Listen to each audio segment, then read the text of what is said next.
is Sky Moore. This segment is on loans.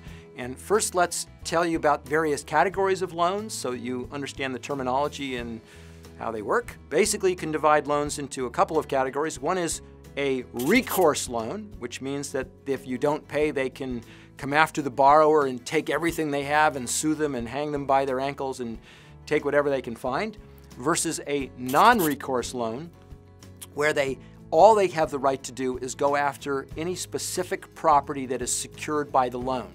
So that, for example, if you have a non-recourse loan secured by a film, they can only go after that film, not against the other assets of the film company. What follows from that is that loans are either secured by specific property, and which means that the lender has the right to go after that property in the event that the loan isn't repaid, or they are unsecured, which means that the lender doesn't have the right to go after specific property, they just have the right to sue and get whatever assets that the borrower has. So that all unsecured loans are by definition recourse, because the lender has to be able to go after everything. Loans often are categorized into pre-sale loans that are secured by specific contracts that are owed upon delivery of the film, or they are often what called gap loans, which are secured by the film but not by specific contracts. So for example, you might have a film that costs $100 and you might have $70 of contracts.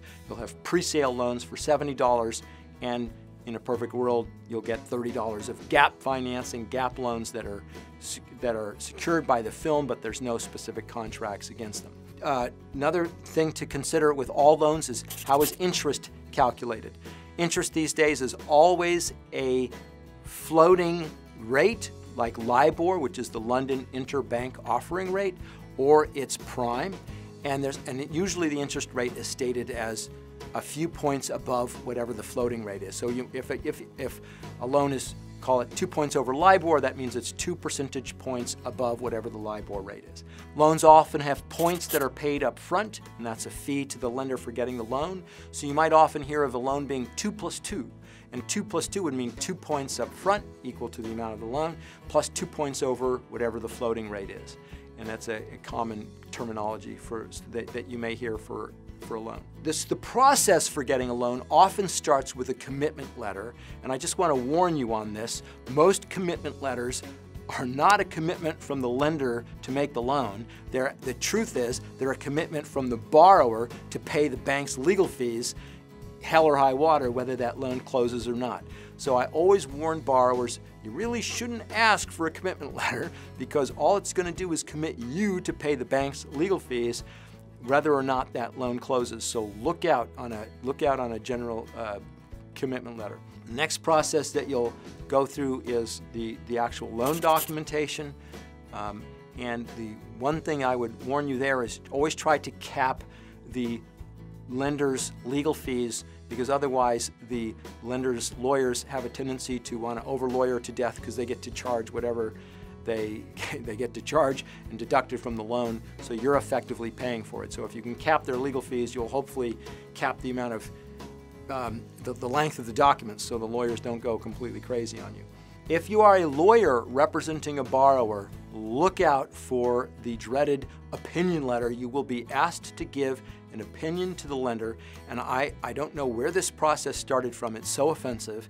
They always ask the borrower's lawyer to give an opinion to the lender that says that the loan is enforceable in accordance with its terms and that it is properly secured and perfected. And I always object to this on the grounds that I didn't draft the loan document if I'm representing the borrower. And why aren't you getting this opinion, you lender, from your own counsel? But for whatever reason, the industry has adopted this standard practice of asking it from the borrower's lawyer, so just be aware of it walking into it. Do your pricing accordingly, just be aware, and it kind of puts you somewhat on the hook for that loan documentation. It's just an offensive practice. Be aware too that when a lender is entitled to repayment, there's always some costs that come out before the lender is repaid, and in particular withholding taxes from the foreign jurisdiction, sales agent fees, If they're guilds, sometimes the guilds will want to be in first position for payment of residuals, and there may be gross participants. And what all of that does is it will lower the recovery to the lender, and the lender will know that going in, and therefore will reduce the amount of the loan. So if you show up with, let's call it $70 of pre-sale contracts, do not think that you're going to get a $70 loan from this lender. The lender will discount that for interest, for risk of collection, and more importantly for any payments that are going to come out before the lender. So you may end up with a $50 loan. So when you're trying to put your film financing package together, you just be aware that you're not going to get the full amount of your pre-sales, and so you're going to have to fill that difference with capital from some other source. And that's the fundamental things that you need to know on loans.